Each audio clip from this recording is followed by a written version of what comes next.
Во Абу Даби нова рунда мировни преговори меѓу Украина, Русија и Соединетите Американски држави.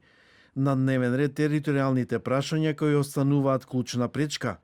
По новите масовни руски напади, украинскиот председател Володимир Зеленски обвини дека Москва го прекршила енергетското примирие, што предизвикало прилагодување во работата на украинската делегација. Тој очекува одговор од САД, оценувајќи дека Русија не ја разбира дипломатијата сериозно. Складни захист. Очекуваме одговор од САД на руските напади. Не поминаа ниту 4 дена од неделата, а нивните зборови се веќе прекршени. Што може да се очекува понатаму? Облогот на Русија за војна мора да добие одговор од светот. Работата на нашиот преговарачки тим ќе биде соодветно прилагодена. Американскиот председател Доналд Трамп, иако малку разочаран, сепак не е изненаден од последниот руски напад врз Киев, но вели дека Путин си го одржал зборот.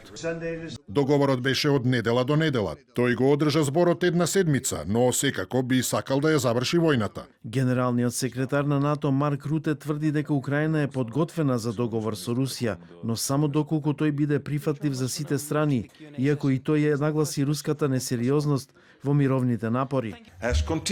Директните разговори се во тек и ова е важен напредок, но нападите на Русија не сигнализираат сериозност за мир. Разговорите закажани за минатата недела беа одложени минатиот викенд поради проблеми во договорањето на распоредот меѓу трите страни.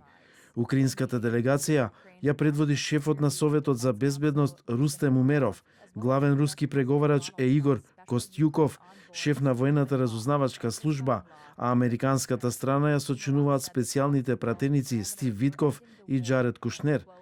Русија, која окупира околу 20% од Украина, се закани дека ќе го заземе остатокот од регионот Донецк, ако разговорите не успеат. Украина предупреди дека откажувањето од територија би охрабрило Москва и дека нема да потпише договор што нема да ја одврати Русија од повторна инвазија.